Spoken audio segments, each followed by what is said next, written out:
These people are getting on my last nerve, and I'm serious. I don't know how much longer I'm going to be able to keep this up because, number one, I can't afford it. Yeah, you heard that right. We're going to get deeper into that. But number two, it's ran its course, and I'm bored. I really am. I'm bored. Apparently, the only thing we got to talk about today is Janelle slams polygamy. I know. It's ridiculous. But like I said, when I'm done with this video right here, I'm going to work on more interesting stuff. So please be on the lookout for that sprinkled in my channel. Pretty soon my channel will be a variety of everything. It's not going to be Sister Wives no more. I can't handle it. I just can't do it. I'm going to leave it to Without a Crystal Ball, since apparently she's the only one that can make all the money on this show. So let her and her lawsuits handle it. And then we'll see how TLC handles that, the advertising and the marketing for the show, when Without a Crystal Ball gets thrown in jail from one of her random lawsuits. Many lawsuits she has. But anyway, I'm going to save that for another day. Possibly today on Patreon. Because let me tell y'all something. I'll get down to the nitty gritty on Patreon, okay? We're getting down to the nitty gritty today. Janelle Brown has precisely said what it would take to make plural marriages a thing of the past. The Sister Wives star spoke about life as a divorced woman who spent a chunk of her years in a polygamous marriage with Cody Brown and 3 other wives. Janelle became the second sister wife to announce her separation from Cody in 2022, a year after Christine took the lead by exiting the marriage. These pop-ups are getting the best of me, I promise you. So if you're there, I'm there with you. It's like you can't even get through. Look, I'm going to quit reading the articles. I promise you, I'm going to quit reading them just because of the ad pop-ups. Like, I cannot handle it. I can't handle it. And you can't even skip through them. They will take over your entire screen. But anyway, let's try to get through this before it takes over the entire screen again. Janelle says legalized polygamy will actually end it. The TLC star explained her perspective on how to make polygamy go away in a confessional on Sunday.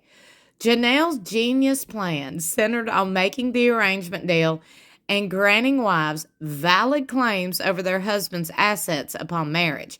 Janelle agreed that this option is a practical approach to reducing the number of people who engage in plural marriages. Rather than incarcerating them, according to her, just make it about the financial. No one's going to give part of their estate to 4 or 5 wives. It's just not going to happen. Janelle explained that what inspired her to consider a spiritual divorce from Cody after years of thinking it was not an option was when Meri got one, and then she helped her figure out the rest. Meanwhile, did y'all not wonder why the hell Meri went and got one to begin with? Knowing, number one, Meri participated in the catfish situation, so would that not be Meri have an emotional affair on Cody and the family, or does the church not hold anything against the wives? I'm genuinely curious, asking as a Christian woman, a monogamous Christian woman. But I've always wondered that. Number one, that was my first, wait a minute now.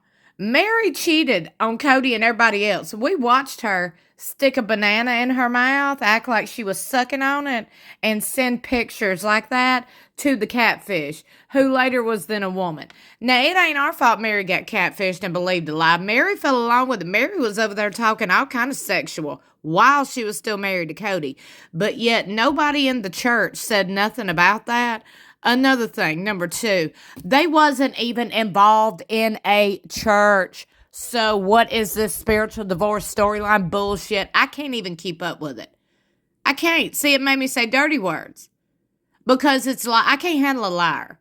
This show has gotten so ridiculous, out of hand with the lies and made up stuff. I literally am about to distance myself from giving my commentary on the show because it ain't even worth it.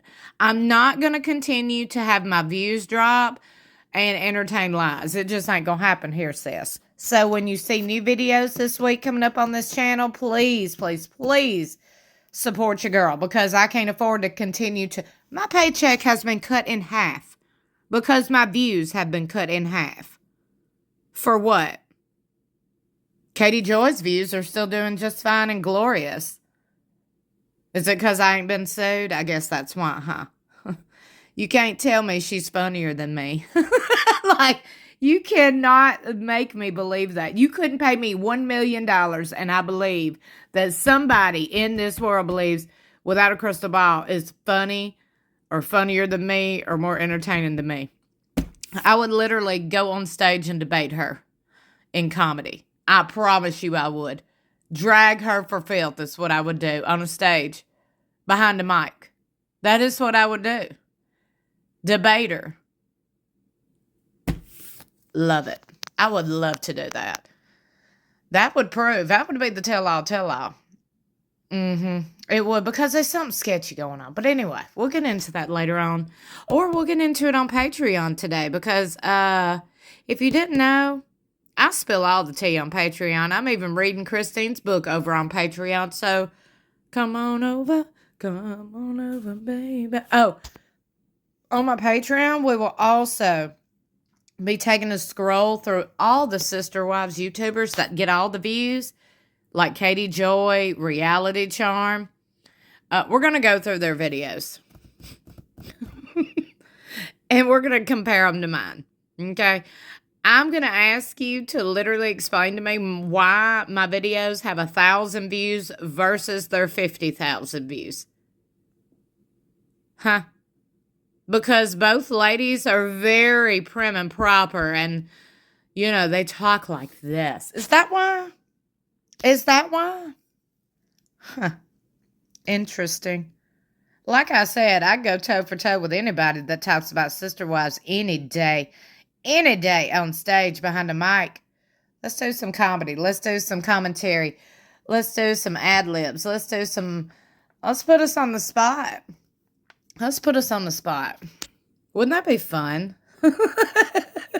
Oh, it would be fun. And it would show you who knows their shit and who don't.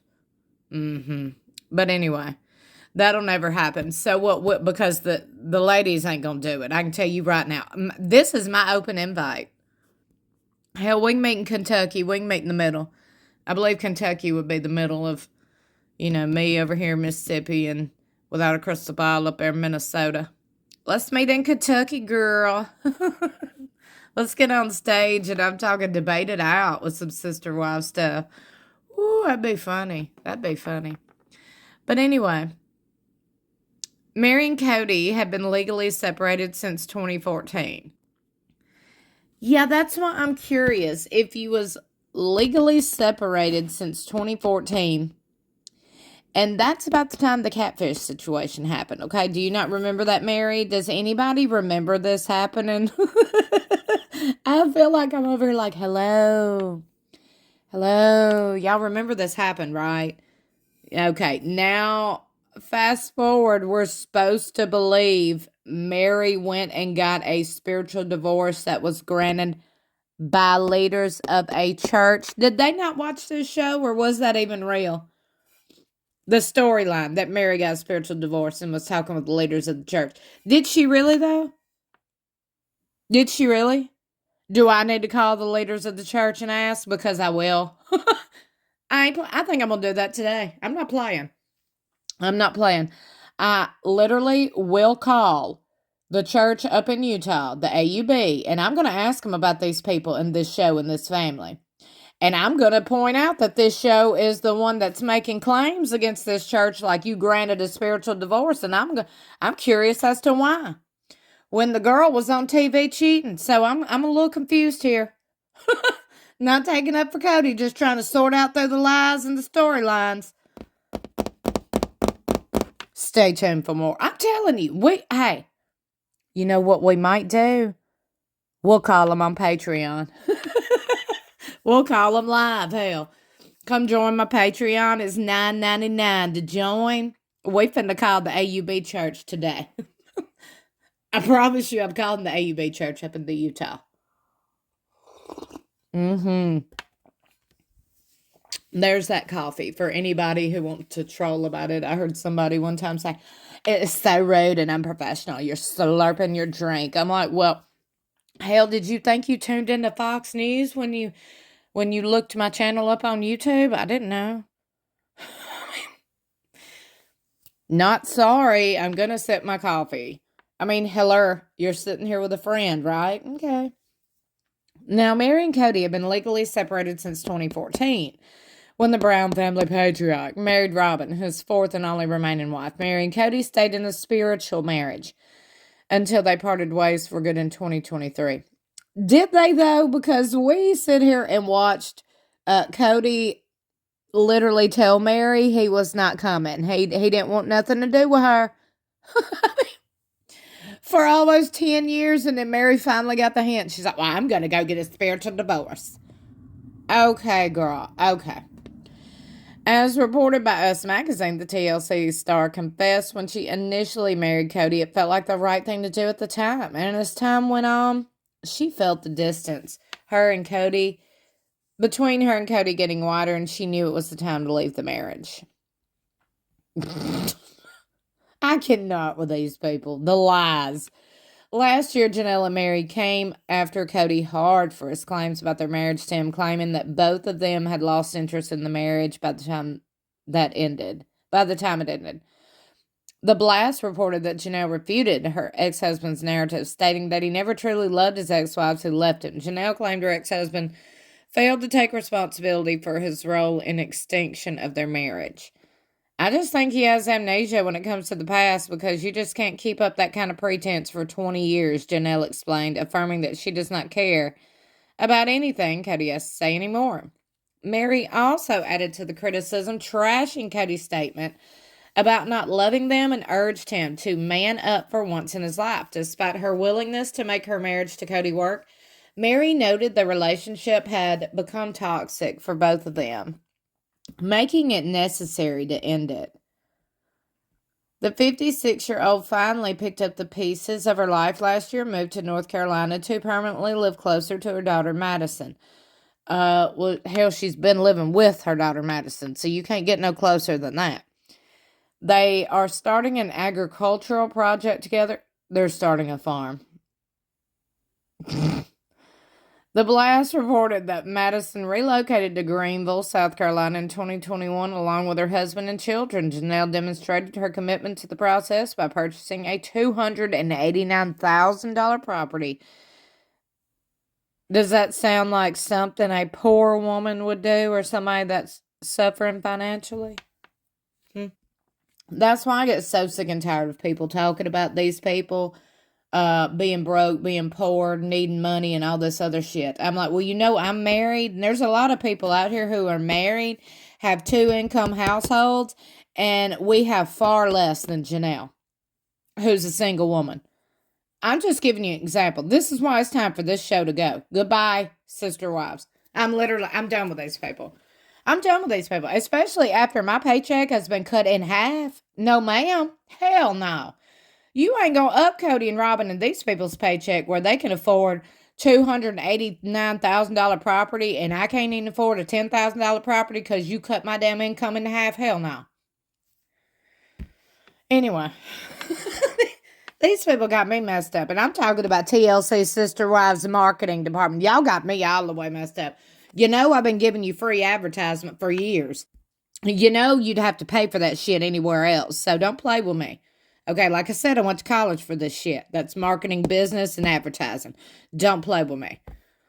Janelle's purchase comes after she reportedly encountered several loopholes with her ex-husband after the sale of her stake in Cody passed. The mother of 6 expressed her doubts about Cody's true intentions regarding the sale, and most importantly, ensuring she receives full payment for the execution. Okay. Now, I'm literally done with these people. I'm serious. Janelle explained to her former sister-in-law, Christine, and her new husband, David, during a visit that her late son, Garrison, will have his memory honored on the property. Janelle and her daughter revealed that their plans to name a road after Garrison's nickname as work on the farm continues. In the plan shown to Christine by Madison, one of the roads will be known as Bob Boulevard. They will also dedicate a part of their flower garden to Garrison, known as Uncle Bob. After its first name, Robert Madison explained that the quiet flower garden will be dedicated to people who struggle with mental health and lost their battle like Garrison. Janelle emphasized that it was the perfect way to eulogize her son by letting him be part of a dream she has carried since childhood, owning a farm and living the rural life. Now, I'm very curious as to what you're thinking about all this. Now, I will say back to the whole point. See, this stuff is so out of whack. They cover up half the title, the whole title. I'm so annoyed with the media right now. I'm very annoyed with them, if you can't tell. Anyway, Janelle shares unconventional method to make polygamy go away. I believe that method would make polygamy go away. Absolutely, 1,000,000,000%. Do you think a man's going to sign up to split his income multiple ways? With any woman? Nope. But that would absolutely be a way to get rid of it. Oh, yeah. Yeah, make it legal. Make it legal. Because how y'all buying groceries? Huh? When don't none of y'all but one work? And I'm speaking about polygamous families. Since the mama's got to stay in the house and raise all these kids, where's all this money coming from? And y'all living a hell of a lot nicer than me, who's out here working. Also, my husband out here laying floors, laying tile and doing construction now. Construction. Physical manual labor that these polygamists don't do. Polygamists like Cody Brown and his family apparently get their name to fame from scamming the government and people in general.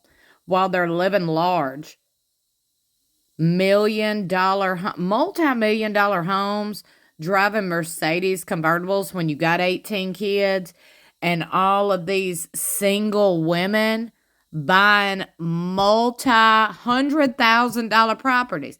Janelle, $289,000? That's a lot for a single woman, okay? Anyway, and all she does is this TV show. That's why I'm done. Would love to know what you think about it all. Don't forget to leave your thoughts and opinions in the comments below. Like and share this video. And don't forget to subscribe. Also be on the lookout. Like I said, this week I'm going to be piling in a variety of videos to get you used to me stopping the Sister Wives commentary because I'm done. The train has been parked. Not cranking it back up. It's not even worth it to me. Anyway, love you for watching. We'll see you in my next video or in the comments below. And by the way, before you start trolling in the comments, just know I see and I hear you. And I also don't see you on Without a Crystal Ball's comments. But you're going to come here and say, why are you jealous of her? I'm not jealous of anybody who's been sued. And I damn sure ain't jealous of a lady who don't leave her house. I'm curious. It's not jealousy. It's curious how that lady without a crystal ball has been sued almost 20 times, but she makes more than anybody. The lady makes $20,000 to $30,000 off of YouTube videos. While my husband is doing manual labor, like I said, her husband is sitting on his ass, not doing a damn thing. Just like Cody Brown. Interesting. Oh, we're going to talk more about it, like I said. So before you get in my comments and troll, just know this ain't the first or the last you've heard of me or from me, okay? But you can try to silence me if you want to in the comments. Just know that also happens daily. Love you for watching. You won't shut me up. I'll see you in my next video, or I'm pretty sure I'll see you in the comments below.